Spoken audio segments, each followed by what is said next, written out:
Reports had KP captured in Thailand and Singapore, as well as Malaysia. Good morning, Minister. Good morning. Hi, how are you? Good, thanks. Amos Roberts, Australian Television. Hi, welcome.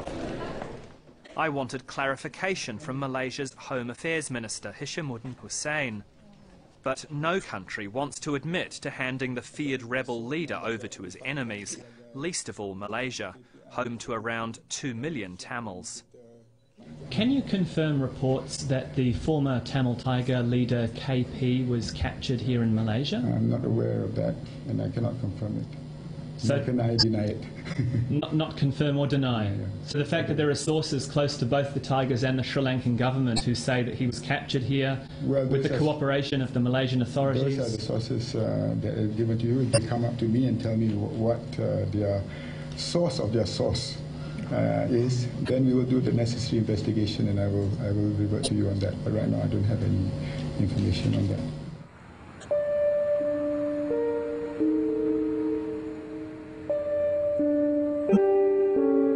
Human rights groups say if KP was arrested in Malaysia, he should have been extradited, not kidnapped, especially since he faces a risk of torture back in Sri Lanka. Sending somebody back under those circumstances is also unlawful and violates international law. If there are charges to be brought, if there are people who should be pursued, then the Sri Lankan government should make sure that it goes through proper legal channels for that. There was no other way for the Sri Lankan government to do this. I don't think any human rights organization, if it is a human rights organization, should criticize this, because KP was the biggest human rights violator.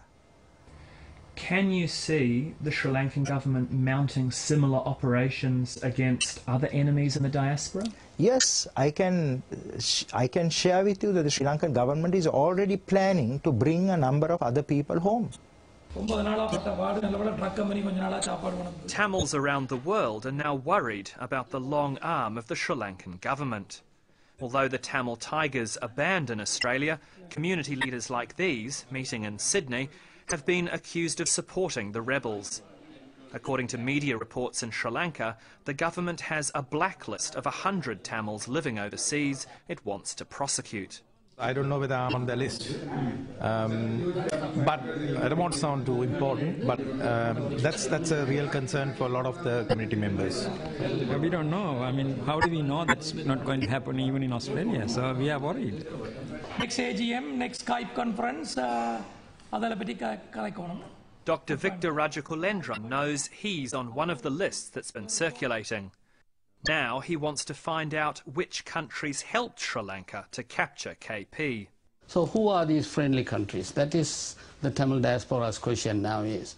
We need to identify the friendly countries so that we can be careful to avoid those friendly countries to go into first. For example, Malaysia. I will never step into Malaysia now. So earlier I decided I will not step into Sri Lanka or, for that matter, to India. Now I have to add Malaysia to that.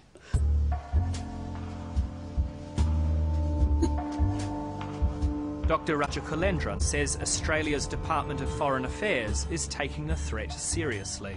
They have also advised us whenever we are travelling outside Australia, we should let the authorities know here so that they can keep an eye on us.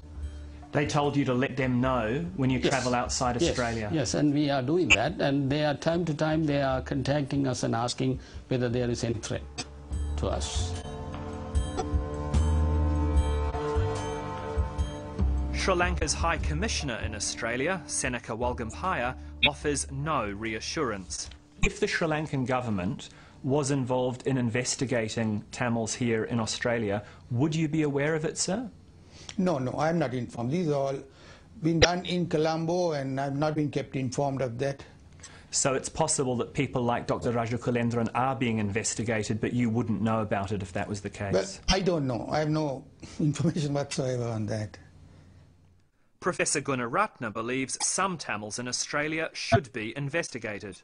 There are a number of professionals who are living in Australia, and they have supported a terrorist group by providing them funds, by distributing their propaganda, by advocating violence, and by supporting a group that conducted violence, and I believe that they should be prosecuted. They have to first prove to the Australian government if there are any people in Australia, Tamil people, who have done that. The Australian government only will have to take action about that.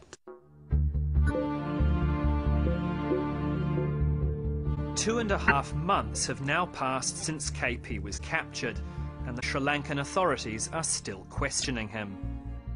He's being held under anti-terrorism laws and hasn't yet been charged or appeared in court. What we have is an unlawful process that takes somebody who's suspected of doing criminal action or human rights violations basically outside the law. And that makes it vigilantism, that makes it vengeance, but it doesn't make it justice. Every terrorist has his day, including Osama bin Laden, including Khalid Sheikh Mohammed, including Prabhakaran. The terrorists can run, but they can't hide. Eventually they will be brought to justice. This is the story of Kumaran Padmanathan.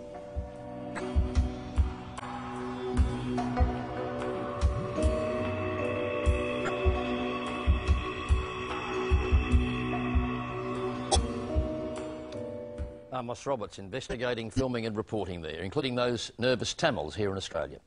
Coming up, Barack Obama has won the Nobel Peace Prize, but the committee who selected him are still fending off worldwide criticism of their decision.